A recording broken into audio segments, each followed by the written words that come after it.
Hello everyone, welcome to another video, to another recording. It is I, your crazy, mad, illustrious Lord, Ruler, Savior, Media File. I hope you enjoy that, that little thing.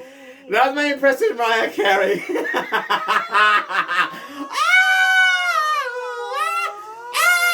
I'm so good. I'm sorry. It's not funny. Mariah's special. Mariah is irrelevant. Oh my god, I'm so awful. I'm such an unfair. Oh my god, but hello and welcome to another video. It is I, your Lord, Savior, Master, Prince of Pain. Media Fine. I'm here with another video. I'm so happy to be here. I want to remind everyone, newcomers to the channel, that this is Hello Rings, that this is a channel where we are free to be ourselves, free to ask questions, free to question the things of our society that we do not like, the things of society that are quite stupid, honestly.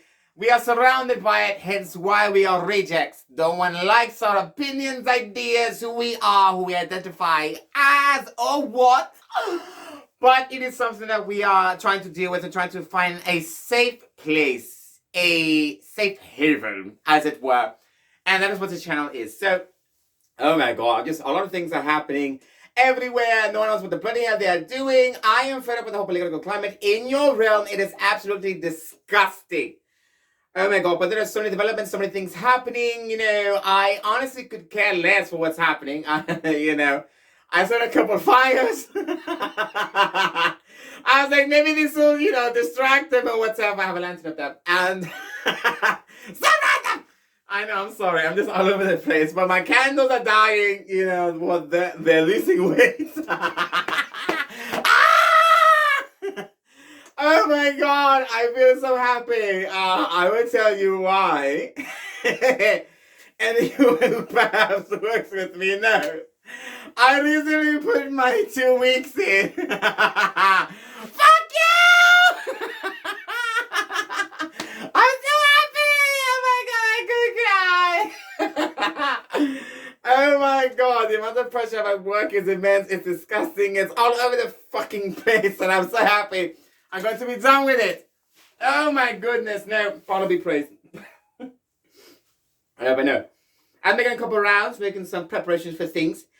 Things are going squared away in the college. We're trying to prepare for the enrollment, which is happening now, but the classes don't actually start till December, which I have explained in, I believe, 2 previous videos or so.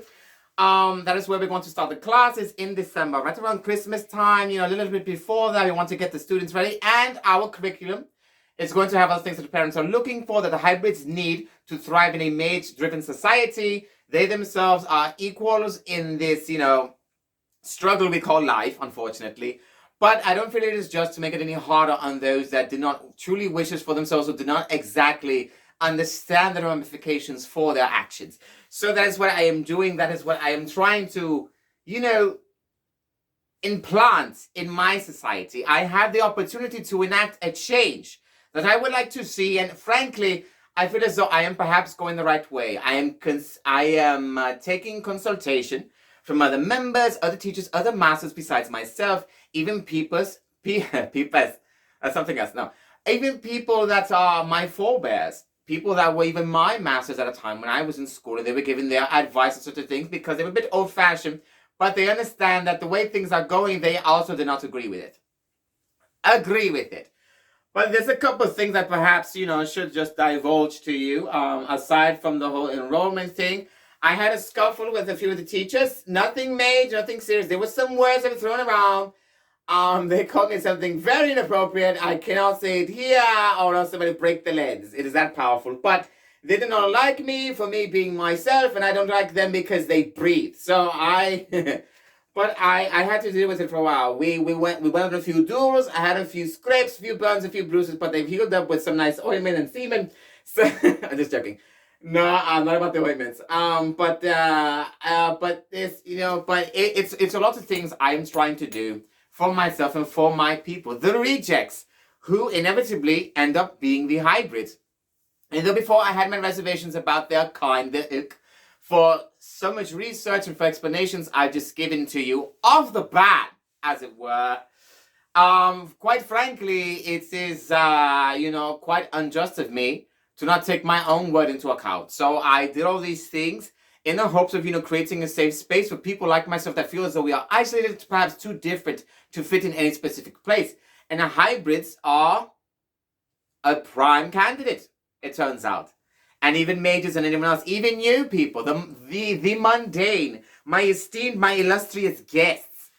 So, it's just something that right now I'm going through a process. We are trying to purge certain things from the school. We are trying to maintain our outlook. The Pahalayan temple we have back home is undergoing a few minor changes to accommodate the vast amount of students coming in. We are working schedules out so that every person, every student of a certain inclination, perhaps of their own making or not, is able to attend classes. We have professors going in at all hours of the day and of the night as well, because those are two separate things, apparently. But in your realm, it's the same thing, except it gets dark. But we are excited. I am excited, and I cannot wait for the school year to start. I'm going to be a professor there, but I'm not going to really teach so much, maybe just a few classes, mostly on things like defense against the dark arts, battle mage strategy, as well as, I'm not really an expert in potion making. I experiment from time to time. I actually have another professor that's quite proficient that perhaps I can invite them on sometime. Let me know in the comments if you're excited about it. But speaking of the comments, if you wish to say anything at all, feel free to do so. I am not afraid of any sort of criticism or belittlement. If you want to call me an asshole, do it. I welcome it because I thrive off the manner in your words. It gives me, it gives me strength, gives me youth, and honestly, it's quite aphrodisiac. It's like an aphrodisiac to me. I get quite excited. I'm sorry, I'm a freak. But let me just go to a few things before I get into the video. I feel like I'm sort of rambling. Few things that I found. Look how cute this is! That's a little tiny phonograph. I was actually going to have music play out of there, but I'm still working it out. It is quite ancient. I'm a little bit embarrassed about it, but I have it. You've already seen my journal, from which the pages are quite sacred. They're still getting encrypted, but luckily I have... Am I losing my... No! I wasn't losing my voice. I'm sorry, I'm just so giddy. I feel absolutely liberated. Thank you. But I have my grimoire here, well, my old one with, the perhaps the words in there. Few things in here. I didn't take the time to decide for anything else, but what I'm going to go into this video is quite interesting. It's sort of a continuation, somewhat, of a relatively similar topic, based on things that I'm reading, done some research on the scry. And I sure hope all of you are very excited for it. I don't have the incense on because obviously I told you last time it smells like ass. I'm trying to find something else. Frankly, I'm not alone in this place, and I don't want the incense that I burn to summon any sorts of spirits that are unwanted at this time. I'm trying to record a video. They try to interfere from time to... No! You cannot be in the video! No! I'm sorry. It's a... Look... I'm sorry. I'm sorry. Okay, I'm sorry. This is coming unplanned. Can you please go? You can come back later. You can come back. Okay. Well, I'm sorry you're dead, but I have nothing to do with it. I have nothing to do with it. Okay. I'm sorry. I don't mean to raise my voice. I know. I'm sorry. I know your spirits are emotional. You can't help it. Look, I'm going through some things right. I'm filming. Can you please come back later? We can talk about it later if you like. Actually, you know what? I actually have some dragon's blood here if you're interested. I got you. I got you, scoundrel. Okay, I'll give you some later. I promise. Kisses, okay? Can you please come back later? Please come back. Yes, I'll still be here, unfortunately. Did you not listen? I was on the run. They're after me right now. I didn't even shave properly because I'm so worried about them, finding me. Priorities, people. America 2021. Anyways, so in this, I have a continuation of things that I was talking about, things that I'm quite excited about. So in continuation about the last video, I spoke to you about the Naga, about how there are similarities between the mythos in Eastern Asia, even Southern Asia, and how there is somewhat of a strange correlation and antithesis of that belief in a more Western mythology known as Greek-Roman mythology. And then there's also some overlap that I brought in with the Judeo-Christian, which fits in the whole Middle Eastern mythology as well. So that's thrown in there. And I did some more research, and I found some more things that are quite striking and quite interesting when you think about it. So on the, I suppose, ankles of the last discussion about things like Nagas or serpent-like creatures, how ancient cultures revered them with such adoration. They considered them as divine creatures, creatures from above, from another realm, a celestial realm, where things like deities exist.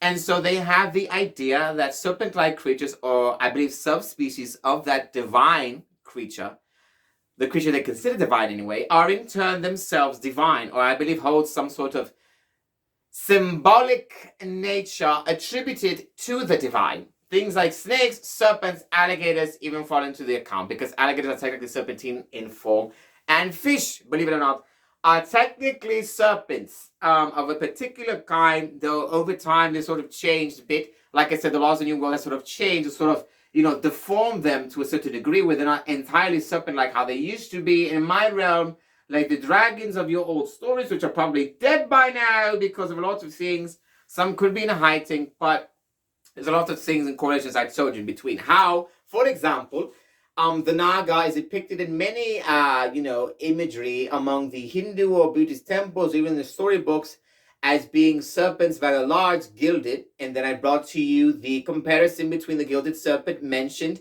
in the Judeo-Christian beliefs, a bronze serpent that was sent from the heavens, a divine creature, down here to, act as a mediator for people that needed things like healing or whatever.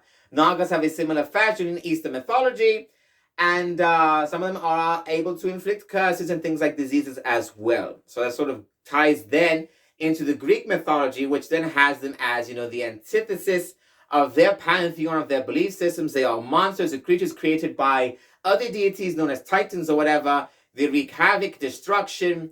Hydras have been known to either have certain powers in breathing fire. They have multiple heads, which is another depiction you see in a lot of these Hindu or Buddhist-like mythology. These pictograms or pictographs or whatever of these certain Nagas, the similarities are quite uncanny. They even have Nagas as half human, half serpent hybrids. Even people with serpent-like hair, which I then give you the comparison to Medusa, which is a Greek mythological figure that is depicted in Greek mythology as being a serpentine woman with snakes for hair. So there's a lot of similarities between those two things, and they were sort of diametrically opposed. However, this sort of creature existed in both types, and three types of, theological, belief systems. It is quite interesting how they overlap. And, one could say, well, during that time, there was things like the silk trade. Greek and Rome were pretty much making advances throughout the entire globe. They were trading in Asia. And I believe they were also in the Middle East as well. So sort of the correlations between those two things sort of went through each other. They could have taken Asian slaves, or perhaps Asians went with them. They traveled to Greece or to whatever. Things were correlated. I don't know exactly how you do it. I think of you from my viewpoint, okay? I showed you the similarities between them. I'm going to give you another similar creature, which I believe is mentioned in, I believe, about 3 or 2 of those mythological things in regards to what I was speaking about the Naga before. There's sort of another species in relation to that. And how, for example, not only the examples and things that we see in those places, but I sort of talked about, how I can't believe I'm drawing a blank. I was on this brilliant tirade that I did not rehearse in the slightest, and frankly, I'm just my thoughts and ideas are being robbed, probably by the spirits of material. No, I'm not. I'm just joking. It's a joke. I'm sorry. I'm going to ignore that. It's a lot of things happening right now, a lot of things that we should take into account, but there are similarities between these things, quite frankly, and it's quite interesting when you consider that. But I'm trying to talk to you about the origins according to my belief systems. We have records, okay? We have scry observations that show rifts opening up in your realm thousands upon thousands of years ago. We have humans that are going through, mages, okay, and dragons as well, some of which were probably of the dragon cult. They sort of did these experimentations. They created things like hybrids. You see mythologies on both sides, on all 3 sides. Things like hydras, things like nagas, things like serpentine woman, bronze serpents, whatever. Whatever you consider your faith, whatever you consider to be real even in the sort of, more northern European things, when it comes to things like the Icelandic cultures or the Norse cultures, there are sort of things that bleed through. Similarities and common themes among all of these things when in regards to serpents being quote unquote linked to divine creatures. Quite fascinating things, actually. And so the thing is that I'm trying to figure out, so not only the common ground, but a way to explain this in a way where it's not offensive to certain people that hold those views as truth or views as sacred to them based on things like cultural differences or perhaps cultural followings or teachings.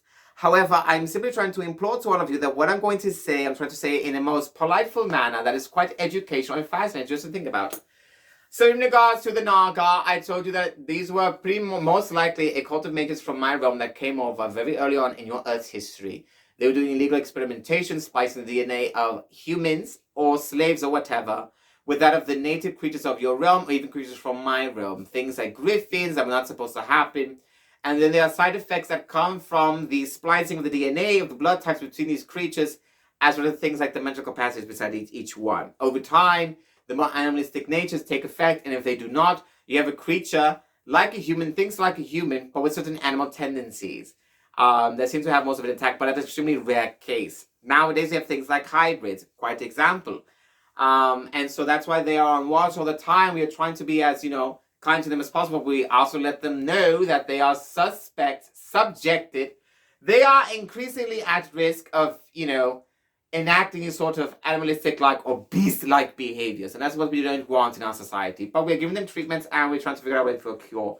So any mages out there with perhaps viewpoints on the subject, please feel free to let me know. Just, mention in the comments if you see this video. I try to pay attention as much as I can.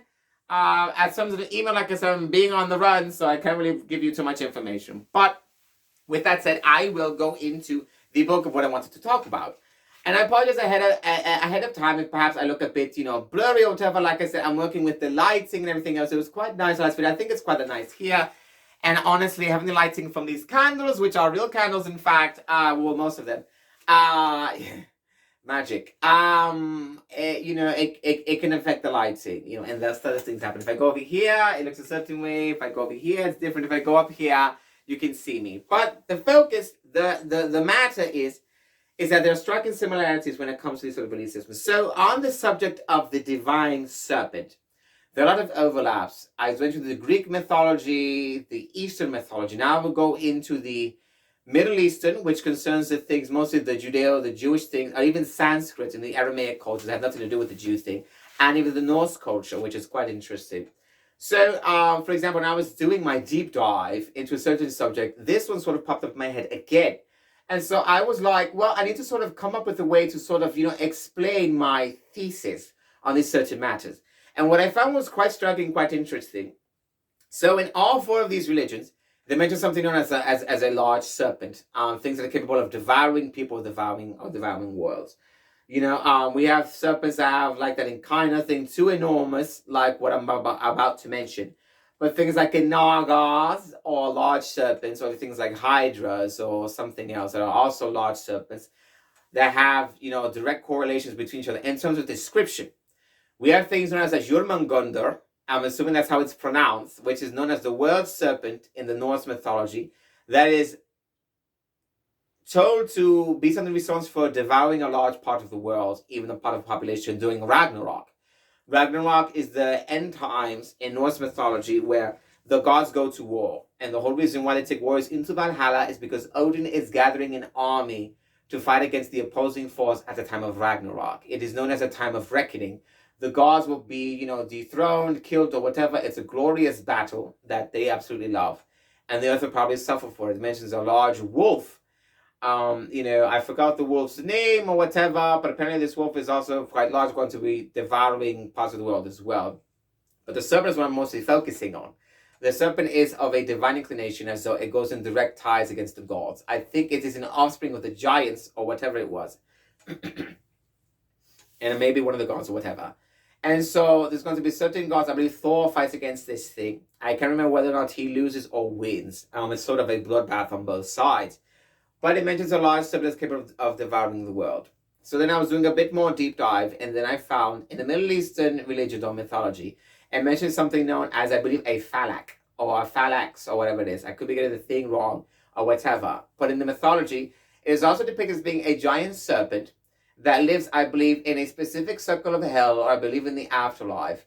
And it is incredibly powerful, probably the most powerful being in the known universe, second to God, if you believe in certain things.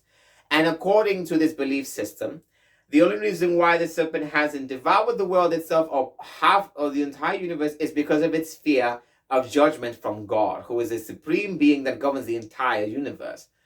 How it came to be, they're not really specific. These are just things that sort of exist. That's how these sort of God things work.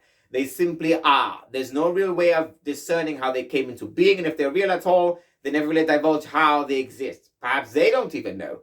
But I'm trying to tell you that there are certain similarities between the two. Now, the second thing, which is quite interesting, is that in the Judeo-Christian, when I go to that round again, because it's in the Middle East and it's a large part of the Middle East mythology and the faith or whatever, aside from the traditional mythos in the Middle East, they have things like jinns in the Middle East, which are more proficient there, which I did mention in the previous video, which you should definitely watch.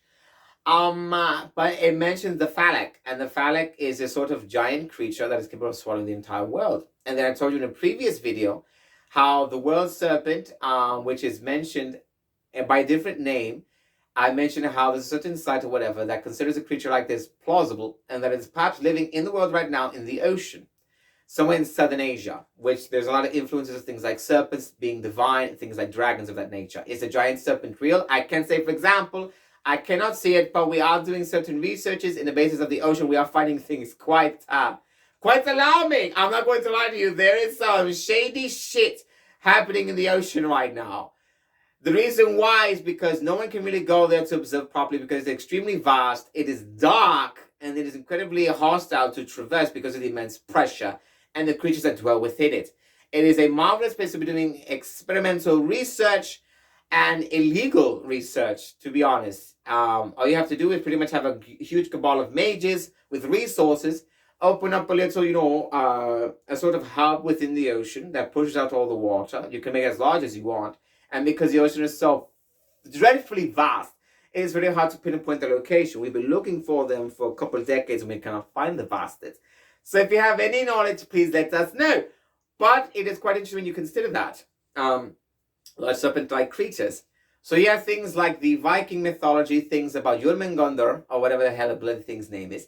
And then you have the Christian Judeo thing, which mentions the leviathan, which is mostly depicted as being a large serpent-like creature, and that I believe dwells within the depths of the earth, which could be hell, which could be backed by the Greek mythos, or in the ocean, which could be backed by the Eastern mythos, or perhaps even the Nordic mythos as well, the Northern Europeans, when it comes to things like Vikings and their belief systems and their customs.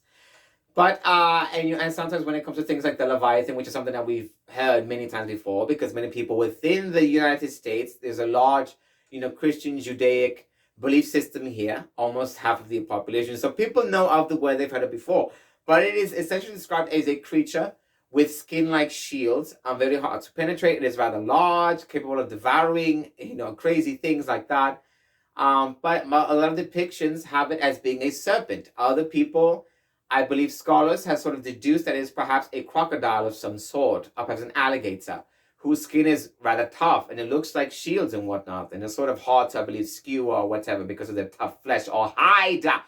But it is quite interesting. So there's a lot of similarities between, serpents being involved with divine beings. And then, of course, you have the overlap, something where it's something more devil-like in nature, whatever your belief system is. But snakes, like I said before, aren't inherently evil creatures. They simply exist, and they've been given certain titles or, certain,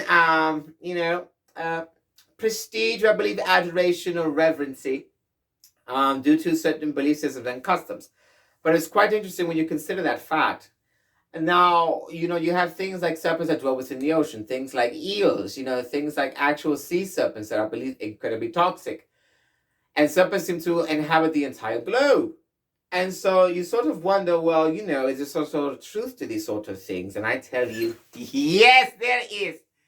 And I have some evidence, but obviously I don't have a legit picture. We're trying to actually capture the beasts I believe, on the sky within the ocean. But like I said, it's very dark and it's very difficult. We have advanced magic and powerful magic. But if this creature has any sort of relation to the one depicted in in sort of Aramaic mythology, Persian mythology, or whatever, even Norse, we could have a bit of a problem. You're trying to fight something that apparently in these sort of, beliefs or customs has the power equivalent to a god, but not the god if you believe in a certain thing. Anything godlike, anything with such great magic that can rival that of dragons or dwarf dragon magic is quite alarming. I'm not going to lie to you. So it is a bit worrisome. And the fact that this sort of thing is allegedly supposed to come out during the end of time, which is mentioned in several different religions, not just one, is even more alarming. This sort of, a sort of foretelling of these events going to happen. Slightly different, but the essence of what's going to happen is about the same. Did they peer into the future? I can't say. Like I said, judging by my experience and based on what we know in my realm, these are a bunch of dragon fanatics that came over to your realm and invented this whole thing. And they are conflating or creating a religion, or perhaps a bit demented in how they approach this. We have dragon worshippers in my realm. They exist. I forgot what the bloody hell I called them a long time ago. I stopped thinking about dragons when I was assaulted twice. So there's a lot of things I'm trying to explain to you. But it is rather interesting when you think about it. Now I will say this. Whether or not these things are true or not is sort of up to interpretation. How do you get out of it? But it's a marvelous thing to understand. When we are researching things like ancient cultures, belief customs, or systems, how they portray things, how they have iconography, how they have relief sculptures of these things, and even caricatures, pictoglyphs, or whatever they're called, tetraglyphs, or whatever. I can't remember the word. They have depictions of these things in many different places, and in many places involve things like serpents, excuse me, or dragons. So you believe, well, why do so many cultures have something like a dragon in common? Middle East, up north, west, eastern. The dragon thing seems to be a common thing within all of these places. And they supposedly had no correlation or relation to each other at any given point in time, aside from the silk trade or any sort of trade, but that happened far after this sort of thing sort of existed, according to history. So, using logic, things like historical things and analysis on these certain belief customs, and from my personal experience back home, I would probably have to tell you that these things probably did exist or do exist in some form or fashion. However, we cannot possibly discover them now because one, most are dead, if not all. And two, if they did escape, they did so in a very clever manner and most likely are utilizing the ocean, which remains to be, and the earth technically, places where they are extremely under-researched and undiscovered. And it's possible some could even be hiding out in space. In the nexus between the two, or I believe I call it the null. It's sort of a place where the null come from. They are a creature that sort of exists outside of sort of our realm. They cannot come here physically. They have to come through, I suppose, divine methods or, things like illegal magic. They're not the most flattering creature to come up with. It's sort of, they have sort of similarities to things like shapeshifters. I'll probably talk about what a null is, I believe, in a later video. But I sure hope that, you consider these things what I'm telling you. But the similarities between the two, you have things like hydras, nagas, Jormungundyr, the leviathan, all of these sorts of things, they share striking similarities. And it's something that you probably should not ignore. Some form or another, these ancient people mentioned a creature that sort of has a different function through time, slightly different forms, but it all derives from a serpent-like being. And that is quite fascinating to me. But, ladies and gentlemen, rejects, lords, ladies, losers, mages, rapists, or what? Ignore the last one. Ignore the last one. Everyone, hey, a like is a like. I'll take it. But no, I sure hope all of you have enjoyed this video, that you are perhaps, understanding these sort of things that are happening, that you take my ramblings into consideration, that they're not all just the ramblings of a madman, and that you understand that I love you, that the Pahalo loves you deeply. I sure hope all of you are having marvelous, wonderful times, that you look after your families, especially your brother you keep locked in a cage, and that you remember to treat each other with kindness. and understanding. Know that others have their opinions, their ideals. If they care to share and explain why, that's all for it. And if not, then just leave it at that. But I urge all of you to practice safe practicing. Make sure you are not leaving candles unlit. These are magic, so I have it covered. Make sure if you have an incense burner, you are burning it in safety, and that you pick a smell that please does not smell like us. I have to find something as dreadful. If you have a Bible or perhaps a journal of certain type, feel free to imbue it with your mana so that it is charged by your essence, that it is receiving food as you're receiving food from it. Decorate it, make it your own, personalize it. And remember to always sleep with some kind of clothes on, because the last thing you want is to wake up with something on your dick. Goodbye!